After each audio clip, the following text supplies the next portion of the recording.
O generoso será abençoado, porque dá do seu pão ao pobre. Estamos vendo aqui Provérbios 22, verso 9. É um verso lindíssimo. Aquele que reparte o seu pão é abençoado. Eu não vou repartir o pão de outro, né? Vou repartir o meu pão. Isso aqui tem um valor tremendo. E parece que você está se dando, né, um pedaço de si mesmo para outra pessoa. E aqui é mencionado o pobre, aquele que não tem nada. E eu aprendi uma coisa no meu ministério: quando você vai fazer algum pedido ou doação de alimentos e tal, os bairros que mais dão são os bairros mais periféricos, mais pobres. É impressionante isso. E como é bom poder repartir o que a gente tem com alguém que precisa. E é uma bênção, não é? Você abre o coração, você se desprende do egoísmo. Essa é a palavra de Deus. E este é o programa Reavivados por Sua Palavra, aqui da TV Novo Tempo.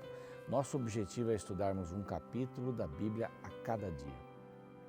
E a gente convida você a se levantar de manhã, estudar a Bíblia, arrumar a cama, estudar a Bíblia e sair para ser Jesus para as pessoas.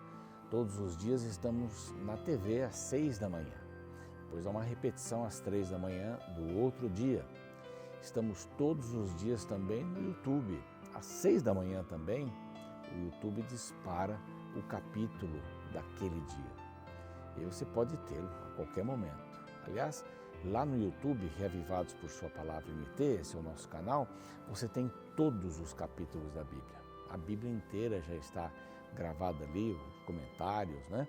Alguns programas de 15 minutos ainda perduram, os mais antigos, e os demais são de 30 minutos, o programa atual, né? O tempo que a gente gasta hoje. Você também pode nos encontrar no NT Play, no Deezer, no Spotify, dirigindo, fazendo sua caminhada. É muito bom poder fazer tudo isso com a palavra de Deus no coração, na mente e no coração.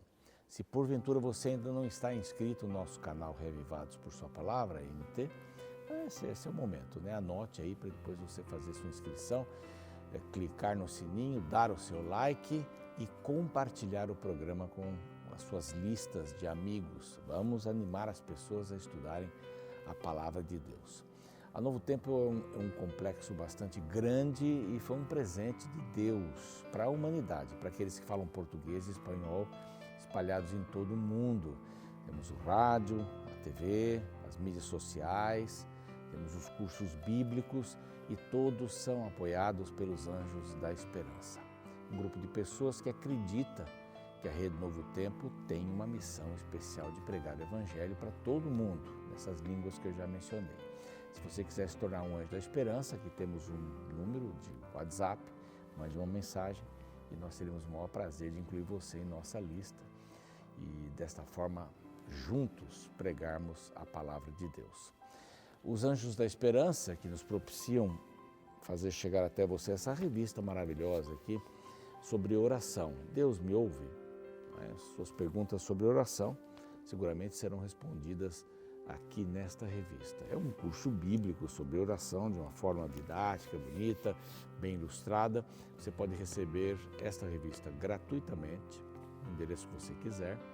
Basta mandar uma mensagem para este outro número de WhatsApp aqui, solicitando o curso bíblico Oração ou Deus me ouve, como você achar melhor ali. Vai enviar o nome, endereço completo e vai receber essa revista pelo correio. Enquanto a revista não chega, você pode fazer o curso também pelo WhatsApp. Basta, são 3 números, né, de WhatsApp. Este aqui é para o curso pelo WhatsApp. Tem um QR Code aqui também que você pode usar.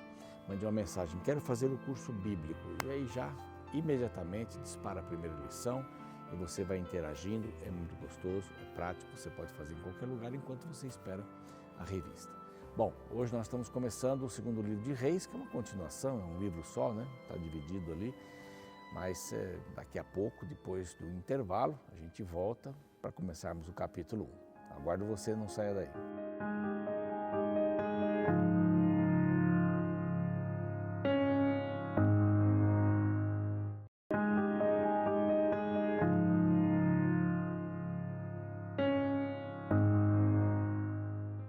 Muito bem, estamos de volta aqui com o seu programa Reavivados por Sua Palavra, TV Novo Tempo, um capítulo da Bíblia cada dia. Você é bem-vindo, bem-vinda, você que chegou agora para estudarmos juntos este capítulo. Primeiro capítulo do segundo livro de Reis.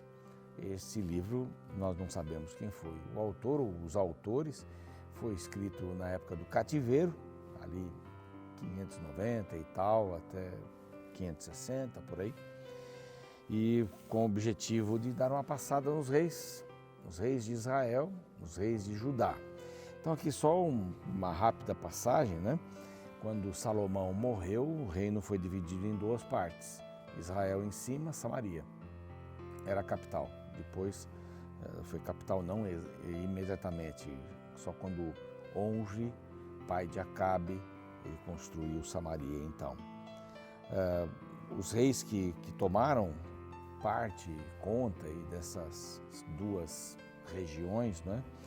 Os reis de Judá, tenho aqui, foi Roboão, filho de Salomão, foi tolo, recusou-se a baixar os impostos pesados e por causa disso as 10 tribos o rejeitaram e o país ficou dividido.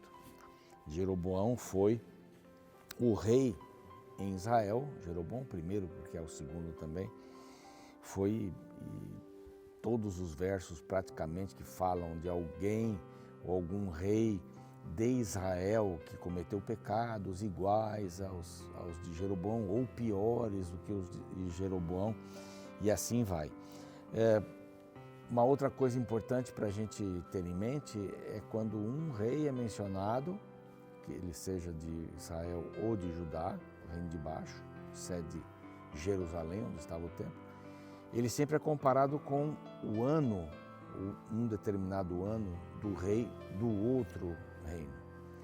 Então, o rei de Judá, fulano de tal, começou a reinar no 3º ano do rei fulano de tal de Israel, e assim vai.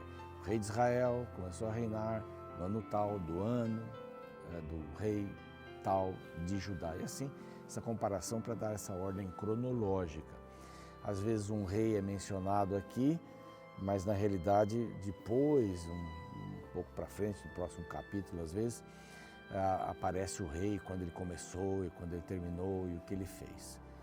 Os reis de Israel, todos eles foram negativos. Houve lá um ou outro que foi um pouquinho melhor, mas todos os reis se afastaram de Deus. Tanto é que o reino de cima, né, o reino de Israel, ele foi destruído antes que o reino de Judá, 722.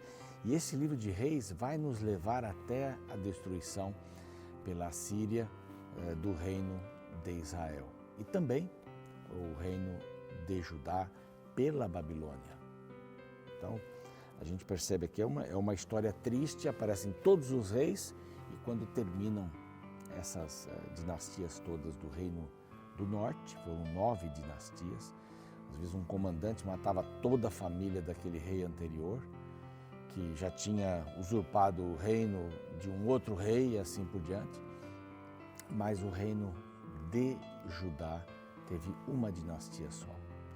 A promessa era que através de Davi, ou por Davi, e através de todos os seus descendentes, o Messias nasceria. E foi exatamente o que aconteceu. Então nós já vimos aqui reis como Roboão, de Judá, Abias, Asa, Josafá, Jeorão, Acasias. Vamos entrar aqui mais nesses aqui. Nos reis de Israel já vimos Jeroboão, Nadab, e esses reis vão sendo substituídos um atrás do outro, é bem interessante. De Judá, alguns se salvaram, mas nenhum deles conseguiu tirar a adoração do povo lá nas montanhas, com os altares queimando incenso. Mas muitos conseguiram ter aí uma adesão do povo em relação até ao estudo da palavra de Deus, das leis de Deus. Mas aqui nós encontramos ainda o profeta Elias. Ele vai aparecer em outros momentos por aqui, Eliseu também, vai aparecer aqui a vida de Eliseu, os milagres, os sinais e tal. Mas Acasias caiu das grades, né? Depois da morte de Acabe, como um rei aqui da parte de Israel. Então vem Acasias, seu filho. Depois da morte de Acabe, revoltou-se Moabe contra Israel. É uma informação aqui que vai ser completada mais para frente. Os moabitas foram contra Israel depois que Acabe morreu, porque ele os tinha como vassalos, como servos por ali. Caiu Acasias, o filho, né, de Acabe, de um quarto alto e adoeceu. E ele fez uma coisa assim bastante inusitada. Ele pediu que os seus servos fossem consultar a Baal Zebub, que era um deus de Ecrom, se ele iria sarar ou não. Interessante, né? Estamos falando aqui, de um rei de Israel. Israel sempre é pecador, é mais pecaminosa do que Judá, bem mais pecaminosa. O primeiro rei, Jeroboão, fez um culto separado, sacerdotes separados, datas diferentes das datas que Jerusalém cumpria, colocou um bezerro de ouro em Betel, o outro em Dan. Betel se tornou uma cidade de prostituição religiosa grande, mas aqui ele pede que os seus servos saiam para consultar esse Baal Zebub. Mas o anjo do Senhor fala com Elias, assim que os profetas tinham as mensagens, muitas delas de Deus. Ele disse assim: vai lá, contate com esses mensageiros e faça uma pergunta para eles. Porventura não há Deus em Israel para irdes consultar a Baal Zebub, Deus de Ecrom? Essa pergunta deveria ser dirigida ao rei. Eles deveriam voltar e perguntar para o rei. Exatamente isso. Não tem Deus em Israel para a gente buscar auxílio em outro lugar? Bom, vamos trazer essa pergunta para os nossos dias. Não existe a palavra de Deus e a gente vai buscar em fontes que não são da palavra de Deus, inclusive para falar sobre Deus? Fontes filosóficas, políticas e religiões as mais absurdas. Se há a palavra de Deus, eu tenho a palavra de Deus, mas vou buscar em outra fonte. Eu vou educar meus filhos e prefiro usar fontes de psicólogos, de educadores, pedagogos, ao invés de usar a palavra de Deus como base. Eu posso ler, claro, tem muitas coisas boas, conselhos excelentes, mas não há um conselho de Deus sobre isso? Como é que eu devo educar? Não há um conselho de Deus como é que eu devo repartir a minha renda? Por que eu vou buscar esse conselho fora? Por que eu vou participar de jogos de azar se a Bíblia diz assim, o conselho de Deus é assim: trabalhe. Trabalhe 6 dias, descanse no 7º, trabalhe. Trabalhe para conquistar aquilo que você precisa para manter sua vida. Não há um conselho de Deus sobre isso? Por que é que nós vamos buscar fora? Há uma grande denominação cristã que, além da Bíblia, tem as tradições com o mesmo nível, com o mesmo valor da palavra de Deus. Então a tradição vale tanto quanto a Bíblia. Quer dizer, não tem a palavra de Deus, por que é que eu preciso me valer da tradição? Elias faz uma pergunta muito simples: não tem profeta em Israel? Quer dizer, vocês não estão nem aí com a palavra de Deus? Vocês sabem que Deus tem profetas? Acasias me conhece e sabe que Deus fala através de mim. Eu já chamei a atenção do seu pai, de Acabe, muitas vezes. Ele tem consciência disso e vai pedir para o Deus de Ecrom para saber se ele vai melhorar ou não. E aqui então, por isso assim diz o Senhor, ele fala com aqueles mensageiros. Pode falar para ele: da cama que você subiu, estou parafraseando aqui, você não descerá e sem falta, diz aqui, você morrerá. Então Elias partiu. Os mensageiros voltaram, disseram isso para o rei Acasias, não é? Porventura não há rei em Israel? Qual a aparência desse homem? Quer dizer, a preocupação do rei não estava na mensagem que Deus havia mandado para ele. A preocupação do rei estava em quem disse isso para eu poder procurá-lo, para eu poder matá-lo. Como é que ele diz uma coisa dessas? É como um outro rei que nós vimos e diz assim, você só tem, Acabe, né? Mas esse profeta só fala coisas más, né, sobre mim, não fala nada de bom. A palavra é a palavra. Se Deus precisa chamar a atenção de alguém, ele vai chamar a atenção de alguém. A palavra é a palavra. Por isso que quando nós vamos usar a admoestação, né, através da palavra de Deus, temos que ser verdadeiros. Nós não devemos pregar no púlpito da frente, lá, alguma coisa para agradar as pessoas. Nós temos que falar a palavra. E, conforme a descrição que deram, é Elias. E ele mandou 3 capitães com 50 soldados, em 3 ocasiões diferentes, para buscar Elias. A Bíblia diz aqui que Elias estava num lugar alto, né, assentado em cima do monte, e o primeiro capitão com seus 50 soldados, a mando de Acasias, que deveria matá-lo, desce daí. Homem de Deus, o rei diz, desce daí. Homem de Deus, mas eu não creio que ele é um homem de Deus. Então Elias disse para o primeiro, se eu sou homem de Deus, será que você crê nisso? Você não crê nisso. Você está falando aí para tentar me demover, me elogiar, demover dessa situação? Então, se eu sou homem de Deus, vai descer fogo do céu e vai consumir você e os 50. E aconteceu exatamente isso. Desceu fogo do céu e consumiu a este capitão e os seus 50 soldados. Uma coisa meio absurda, né? Quer dizer, o coração duro de Acasias não ouve a palavra de Deus, não estava se importando com o que Deus tinha dito, mas quem tinha dito para matá-lo. Deus protege os seus seguidores. Deus conduz. O fogo não foi para agradar Elias, foi um juízo sobre Acasias e sobre os homens que ele mandou. Na realidade, ele mandou pela segunda vez, mais um capitão, 50 homens, e ele disse a mesma coisa. Desce daí, profeta, homem de Deus. Se eu sou homem de Deus, vai cair fogo sobre vocês. Caiu fogo sobre eles de novo. Um terceiro capitão foi enviado, só que esse usou uma estratégia diferente. Esse terceiro capitão se ajoelhou e disse outras palavras, né? Pôs-se de joelho, verso 13, diante de Elias e suplicou-lhe, homem de Deus, seja, peço-te, preciosa aos teus olhos a minha vida e dos 50 que estão comigo, porque eu já sei o que aconteceu com os outros. Então desce. E o anjo do Senhor disse para ele, desce com este, não tenha medo. Ele não vai matar você no caminho, de jeito nenhum.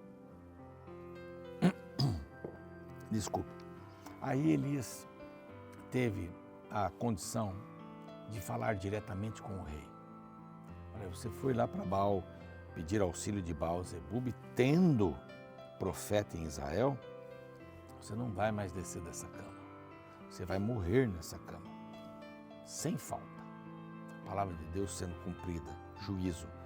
E o verso 17 diz assim, assim morreu, segundo a palavra do Senhor, o que ele tinha falado, e Jorão, seu irmão, começou a reinar no lugar dele. Quanto aos mais atos, né, sempre termina assim, né, estão lá no livro a história dos reis de Israel. Então nós vemos aqui alguém que foi muito prepotente, alguém que não buscou na fonte a ajuda para a sua vida, alguém que tinha um orgulho maior do que qualquer outra coisa dentro do seu coração, alguém que tentou matar o profeta de Deus, quer dizer, não contente com a resposta de Deus para ele, ainda quis matar o profeta. E aqui a sua vida teve termo, ele morreu, seu filho substitui e a sequência dos péssimos reis vai continuar. Vamos fazer uma oração pedindo para Deus nos ajudar a buscarmos sempre a sua palavra como base para as nossas necessidades mais profundas. Pai querido, pedimos a tua bênção para que possamos eleger a tua palavra como fonte para a nossa vida. Que possamos eleger a tua palavra para dirigir cada passo, a dependência total daquilo que o Senhor fala. Dá-nos esse discernimento, porque sem dúvida alcançaremos corações sábios e alcançaremos o Teu reino através dessas decisões. Em nome de Jesus, amém. O programa segue, eu fico por aqui. Amanhã, o capítulo 2 do segundo livro de Reis. Espero você. Até lá. No contexto pós-moderno no qual vivemos, é comum o fenômeno do sincretismo religioso. Este termo se refere à mistura de crenças, religiões e doutrinas. Hoje em dia, é comum ver cristãos que seguem também filosofias orientais, as quais muitas vezes são contrárias às crenças cristãs. Certa vez, conheci uma senhora que se dizia católica, mas todos os dias olhava a previsão de seu signo do zodíaco e recorria a banhos especiais em espaços de umbanda quando se sentia doente.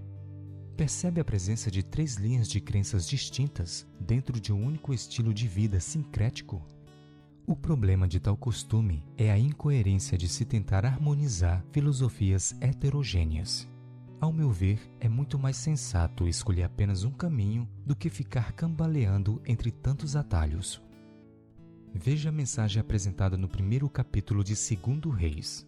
O rei de Israel, o que deveria ser o representante de Deus, após cair em uma série de doença, buscou a ajuda de uma divindade pagã para saber sobre seu futuro. No verso 3, encontramos as palavras de repreensão do profeta Elias a tal comportamento. Mas o anjo do Senhor disse a Elias, o tesbita: Dispõe-te e sobe para te encontrares com os mensageiros do rei de Samaria, e dize-lhes: Porventura não há Deus em Israel, para irdes consultar Baal-Zebube, Deus de Ecrom? Baal-Zebube é o nome de uma divindade pagã antiga, cujo significado é Senhor das Moscas.